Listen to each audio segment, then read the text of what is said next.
ಇಲ್ಲಿವರೆಗೂ ಒಂದು 10,000 ಡೆಲಿವರಿ ಏನು ಮಾಡಿದ್ದೀರಾ? ಮಾಡಿ ಕಷ್ಟದ ಕೆಲಸ ಅಲ್ವಾ? ಕಷ್ಟನೇ, ತುಂಬ ಕಷ್ಟ ಇದೆ ಮೇಡಮ್. ಆ ಕೆಲಸ ಲೇಡೀಸ್ ಮಾಡೋಕ್ಕಾಗಲ್ಲ. ಮತ್ತು ಯಾಕೆ ಇದಕ್ಕೆ ಬಂದ್ರಿ? ಟೈಮು ಅಂದರೆ ಫ್ಲೆಕ್ಸಿಬಿಲಿಟಿ ಇದೆ ಅಂತ ಹೇಳಿದ್ರಿ. ಫ್ಲೆಕ್ಸಿಬಿಲಿಟಿ ಅಂದರೆ ಈಗ ಉದಾಹರಣೆಗೆ 80 ಇದೆ ಅಂತಂದರೆ ಕೆಲವು ಸತಿ ಮಾಡಲೇಬೇಕಲ್ವಾ? ಕೆಲವು ಸತಿ ಫ್ಲೆಕ್ಸಿಬಿಲಿಟಿ ಹೇಗಿರುತ್ತೆ ಹಾಗಿದ್ರೆ? ಮಾಡಲೇಬೇಕು ಮೇಡಮ್. ಇಲ್ಲ ಅಂದರೆ ನಾವು ರಜಾ ಬೇಕು. ಇವಾಗ ನಮಗೆ ಒಬ್ಬೊಬ್ಬರಿಗೆ ಅಂತ ಒಂದೊಂದು ರೂಟ್ ಫಿಕ್ಸ್ ಮಾಡಿರ್ತಾರೆ ಮೇಡಮ್. ಆ ರೂಟಲ್ಲಿ ಬೇರೆಯವ್ರು ಬಂದು ಆ ರೂಟ್ ಮುಟ್ಟಲ್ಲ. ಆ ರೂಟಿಗೆ ನಾವು ಹೋಗಲೇಬೇಕು. ಆ ರೂಟಿಗೆ ನಾವು ಇವತ್ತು ರಜಾ ಬೇಕು ಅಂದರೆ ನಾವು ಒಂದು ವಾರ ಮುಂಚಿತವಾಗಿ ರಜಾ ಕೇಳಬೇಕು. ಅಂದರೆ ಬೇರೆಯವ್ರು ಯಾರಾದ್ರು ಫಿಕ್ಸ್ ಮಾಡ್ತಾರೆ.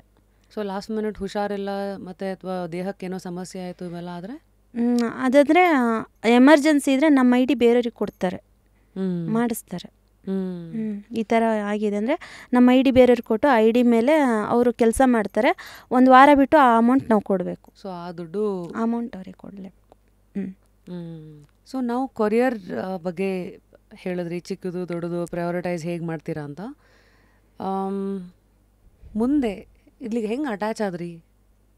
ಅಂದರೆ ಈ ಥರದ್ದು ಒಂದು ಕೆಲಸ ಇದೆ ಅಂತ ಹೇಗೆ ಗೊತ್ತಾಯಿತು? ಮತ್ತು ಏನೇನು ಡಾಕ್ಯುಮೆಂಟ್ಸು ಎಲ್ಲ ಹೆಂಗೆ ಆನ್ಬೋರ್ಡಿಂಗ್ ಹೆಂಗಾಯಿತು? ಮೇಡಮ್, ನಾನು ಹೋಗ್ತಾ ಇದ್ದಿದ್ದು, ನಾನು 16 ವರ್ಷಕ್ಕೆ ಬೆಂಗಳೂರಿಗೆ ಬಂದಿರೋದು. ಗಾರ್ಮೆಂಟ್ಸ್ ಕೆಲಸಕ್ಕೆ ಹೋಗ್ತಿದ್ದೆ. ಆಮೇಲೆ ಮ್ಯಾರೇಜ್ ಆಯಿತು, ಮಗುಗಿಗೂ ಎಲ್ಲ ಆಯ್ತು ಅಷ್ಟೇ, ಮನೇಲೇ ಇದ್ವಿ. ಆಮೇಲೆ ತಿರ್ಗಾ ಗಾರ್ಮೆಂಟ್ಸಿಗೆ ಹೋಗ್ಬೇಕು, ಯಾಕಂದರೆ ಬೆಂಗಳೂರಲ್ಲಿ ಗೊತ್ತಲ್ಲ ನಿಮಗೆ, ಇಬ್ಬರು ದುಡಿಯೋದ್ರೆ ಜೀವನ ಇಲ್ಲ ಅಂದ್ರಿಲ್ಲ. ಆಮೇಲೆ ತಿರ್ಗಾ ಗಾರ್ಮೆಂಟ್ಸ್ ಬಿಟ್ಟು ಬೇಡ, ನಮ್ಮನೆಯವರು ಮನೆಯಲ್ಲೇ ಇರೋ ಅಂದರು.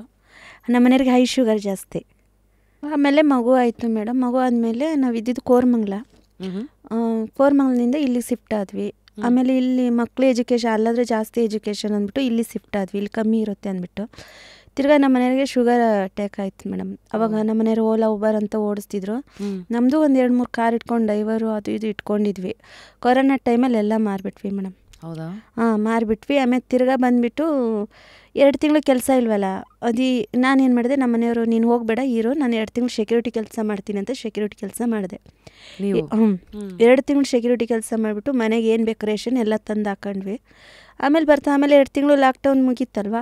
ಆಮೇಲೆ ತಿರ್ಗಾ ಇವರು ನಾನು ಡ್ಯೂಟಿಗೆ ಹೋಗ್ತೀನಿ ಅಂದ್ಬಿಟ್ಟು ಗಾಡಿ ಎಲ್ಲ ಮಾರಾಕ್ಬಿಟ್ಟು ಲೋನ್, ನಿಂತಿರೋ ಗಾಡಿಗೆ 15,000 ಸಾವಿರ ಲೋನ್ ಕಟ್ಟಬೇಕಲ್ಲ ಮೇಡಮ್. ತಿಂಗಳಿಗೆ 70,000 ಸಾವಿರ ಲೋನ್, ನಿಂತಿರೋ ಗಾಡಿಗೆ 80,000 ಲೋನ್ ಕಟ್ತಿದ್ವಿ. ಆಮೇಲೆ ತಿರ್ಗಾ ಒಡವೆಗಳೆಲ್ಲ ಇಟ್ಬಿಟ್ಟು ಎಲ್ಲನೂ ತೀರಿಸ್ಬಿಟ್ಟು ಎಲ್ಲ ಮಾರಿಬಿಟ್ವಿ. ಲಾಸ್ಟಿಗೆ ಆಟೋ ತೊಗೊಂಡ್ರು. ಆಮೇಲೆ ನಾನು ಸುಮ್ಮನೆ ಮನೇಲಿದ್ದೆ, ಕೂತ್ಕೊಂಡಿದ್ದೆ. ಆಮೇಲೆ ಬೇಡ ಹೋಗೋದು ಅಂದರು. ಆಟೋದಲ್ಲಿ ಏನು ಬರುತ್ತೆ, 2 ಮಕ್ಳು, ಹೆಣ್ಮಕ್ಳು ಬೇರೆ. ಆಮೇಲೆ ತಿರ್ಗಾ ಸರಿ ನಾನು ಹೋಗ್ತೀನಿ ಅಂದರೆ 1 ವಾರ ಗಾರ್ಮೆಂಟ್ಸಿಗೆ ಹೋದೆ ಮೇಡಮ್. ಅಲ್ಲಿ ನನ್ನ ಕೈಲಿ ಆಗಲಿಲ್ಲ, ಯಾಕಂದ್ರೆ ಮಕ್ಳು ನೋಡಬೇಕಾಗಿತ್ತು. ಆಮೇಲೆ ಬಿಟ್ಟು ಹಿಂಗೆ ರೋಡಲ್ಲಿ ಬರ್ತಾ ಇರುವಾಗ ಮೀನಾಕ್ಷಿ ಲೇಔಟ್ ಅಂತ ಇದೆ ಮೇಡಮ್, ಇಲ್ಲಿ ರಾಯಸಂದ್ರ ಲೇಕ್ ಹತ್ರ. ಅಲ್ಲಿ ಬರುವಾಗ ಒಂದು ಎಲ್ಲ ಫುಲ್ಲು ಗೋಡನ್, ದೊಡ್ಡ ಗೋಡನ್ ಮೇಡಮ್. ಅಲ್ಲಿ ಎಲ್ಲ ಪಾರ್ಸಲ್ ಎತ್ತಿ ಹಾಕ್ತಾಯಿದ್ರು. ನಾನೇನೋ ಬಟ್ಟೆ ಗೋಡನ್ ಏನೋ ಬಿಡು ಅಂದ್ಬಿಟ್ಟು ಒಳಗಡೆ ಹೋದೆ. ಆಮೇಲೆ ಸೆಕ್ಯೂರಿಟಿ ಕರೆದ್ಬಿಟ್ಟು ಲೇಡೀಸಿಗೆಲ್ಲ ಅಲೌಡ್ ಇಲ್ಲ ಇಲ್ಲಿ ಅಂದರು. ಆಮೇಲೆ ಒಳಗಡೆ ಮ್ಯಾನೇಜರ್ ಬಂದುಬಿಟ್ಟು ಸೆಕ್ಯೂರಿಟಿಗೆ ಬೈದರು, ನಿಮ್ಗೇನು ಲೇಡೀಸಿಗೆ ಅಲೌಡ್ ಇಲ್ಲ ಅಂತ ನಾನೇನು ನಿಮ್ಗೆ ಹೇಳಿದ್ನ, ಹಂಗಿಂಗೆ ಅಂದರು. ಅವ್ರು ನಮ್ಮನ್ನು ಒಂದು ವಾರದಿಂದ ನಾನು ನೋಡ್ತಾನೆ ಇದ್ದರು ಒಳಗಡೆ ಮ್ಯಾನೇಜರು.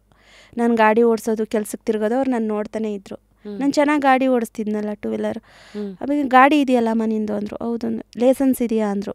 ಇದೆ ಅಂದೆ. ಡೆಲಿವರಿ ಮಾಡ್ತೀಯಾ ಅಂದರು.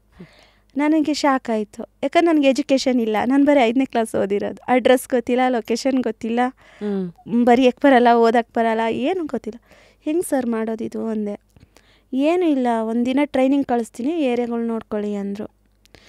ಏರಿಯಾ ತೋರಿಸ್ತೀರಾ, ಎಲ್ಲ ತೋರಿಸ್ತೀರಾ, ಬಟ್ ಅಡ್ರೆಸ್ ಅವ್ರ ಹೆಸರು ಓದಬೇಕಲ್ಲ ಸರ್, ನನಗೆ ಗೊತ್ತಿಲ್ವಲ್ಲ.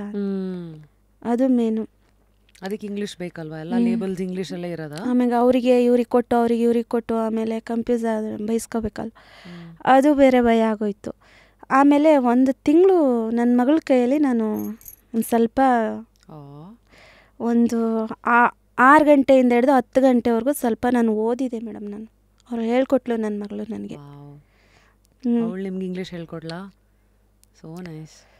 ಅಮ್ಮ ಎ ಅಂತ ಬಂದರೆ ಈ ಅಕ್ಷರ, ಈ ಹೆಸರು ಬರುತ್ತೆ. ಬಿ ಅಂದರೆ ಬಂದರೆ ಈ ಅಕ್ಷರ ಬರುತ್ತೆ, ನೋಡ್ಕೊ.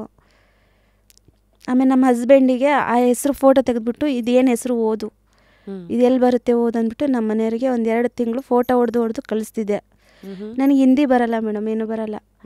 ಆಮೇಲೆ ಕಾಲ್ ಹಾಕ್ಬಿಟ್ಟು ಮಾತಾಡಿಸ್ತಿದ್ದೆ. ಇದೆಲ್ಲಿ 1 ವರ್ಷ ಕಷ್ಟಪಟ್ಟೆ ಮೇಡಮ್ ನಾನು. ಈ ಕೆಲಸ ಕಲಿಬೇಕು ಅಂತ. ಆಮೇಲೆ